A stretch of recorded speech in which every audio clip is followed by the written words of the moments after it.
If you watch my channel, then you already know that the pay in professional track and field is trash. The sport is popular all around the world and can sell out a 25,000 seat stadium when the most popular athletes are competing. And coincidentally, the majority of those names happen to be American. Noah Lyles is at the top of that list, and he's already gone on record to say that track athletes are not paid attention to. And he ain't lying, because even if he went undefeated and practically took no days off for an entire season, he would struggle to barely make $500,000 at the end of it all. That's not including any endorsements. But let's be honest, when is the last time you saw anybody buy a sneaker with his name on it? And I know what you're thinking. This video has to be clickbait. But no, I am just a guy who's really passionate about track and field and spends a whole lot of time thinking about the problems in the sport and what we can do to actually fix them. Cause there's one simple reason why the world's fastest man has to fly halfway around the world just to make less than the NFL's minimum salary while doing it. And it's only because America doesn't have anything legitimate for him to compete for back at home, which is a shame, because America spends way more money on pro sports than anybody else in the world. But track and field happens to be one of the few exceptions to that rule. But this is a problem that can actually be solved, because it is ridiculous that a nation that wins more Olympic medals than anyone else in the world, by a lot, every single year since the year 2000, lets all of its best athletes compete overseas to sell out stadiums everywhere else except the United States. Cause when any American sports league is truly successful, all of the athletes in it benefit in their bank accounts. So here is what pro track and field in America should actually look like. A league where Noah Lyles and Sha'Carri Richardson, who are both world champions, along with every other elite athlete, get paid what they're actually worth, while competing for a championship that we can all actually understand.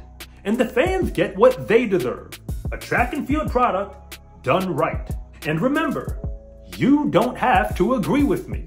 That is what the comment section is for, and I try to read them all. But before I go any further, I have to make it clear how pro athletes actually get paid. Cause endorsements aren't just about talent. They're also about your social media following. But your salary in a pro sports league is something else entirely.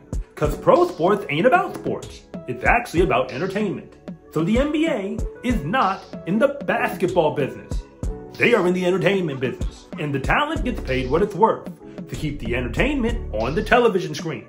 So the NBA is a basketball product that isn't exactly the same thing as what's going on in international basketball around the world. But if you're one of the players in it, that's fine, because you get paid a whole bunch of money to entertain NBA fans, even if Germany is technically the world champions in basketball right now. Now, I am not delusional.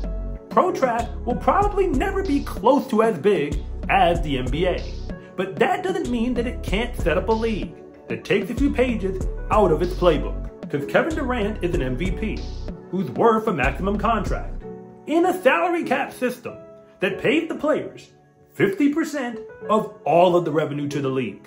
You don't have to like how it works, but the man deserves his money, because all $48 million of his salary is what he's worth in that system. And when you consider that Noah Lyles is a 3-time world champion in the 200-meter dash alone, he clearly deserves the maximum contract in the system I'm about to describe, where we create an 18-track league that competes indoors and outdoors on the way to crowning a league champion with a television deal to match, because that is where the money comes from. And you know who else had an 8-team league that competes for a championship? The XFL and the USFL. So you know this can actually work, because if spring football can create a TV product that survives to be successful, even when 2 leagues are competing against each other, track and field with the best athletes in the world can do something similar, because they don't have to compete with the NFL.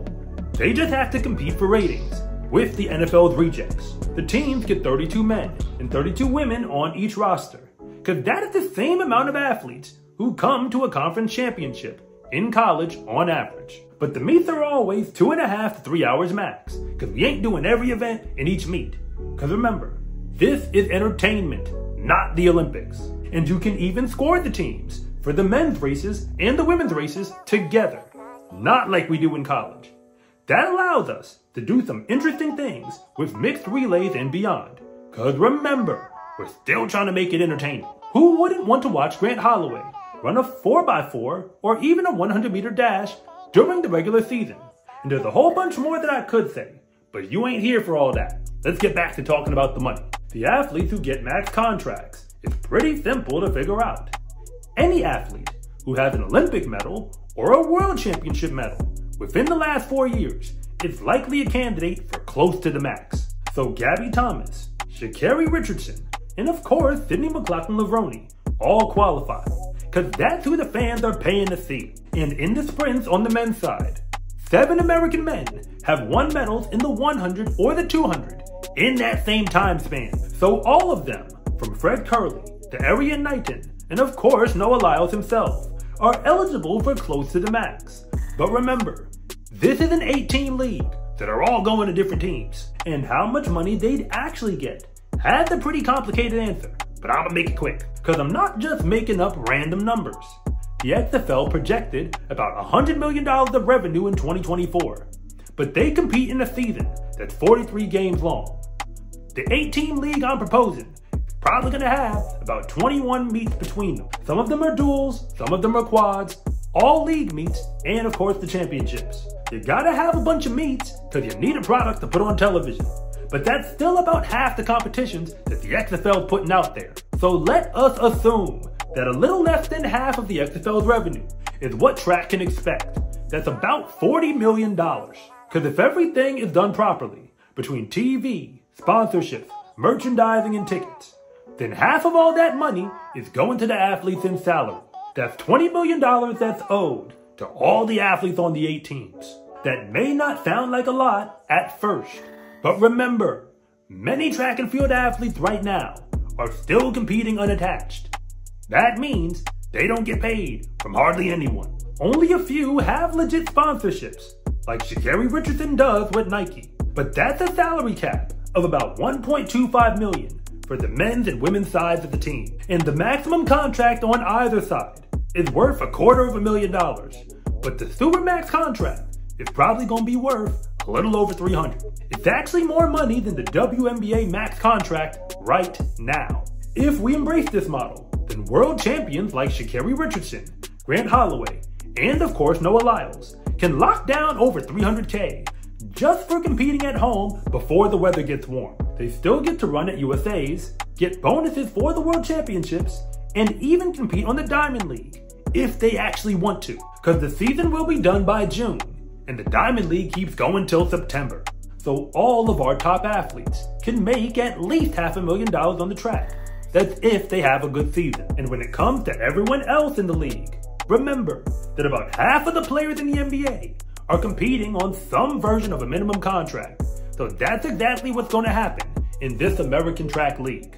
Consider that USL Pro Soccer has a minimum contract of $2,700 per month. And the season I'm describing would run for about 4 months. So if we bump it up to $5K per month, I figure that's about reasonable. It's far from ideal, I admit. But if you are an unattached athlete, getting paid nothing to compete right now, then it is a legit step up. Because even if you're on a minimum contract, you go from being unattached to competing on national television, auditioning for sponsorships against some of the world's best. But what matters most is that track fans get to watch something that actually makes sense to them. And college track athletes have a place to go to prove themselves. Because in the world we're living in today, Noah Lyles would have to go undefeated in the Diamond League, World Championships, and beyond to make anything close to the money I just described. And if America finally gave the fans a chance to watch him do what he does, he could still run on the Diamond League if he wants to. Going overseas to compete in your sport should be a choice, not a necessity, to call yourself an American pro athlete. Especially not for anyone who is one of the world's best. And they say track isn't a spectator sport, and that it can't make money. But that is not true, because BBC just signed a deal worth $100 million to televise track and field. People do want to watch track and field. You just have to deliver it to them in a package that is entertaining and makes sense. That is what the Diamond League is doing for its fans. And the American market was never a major concern to them when they set it all up in the first place.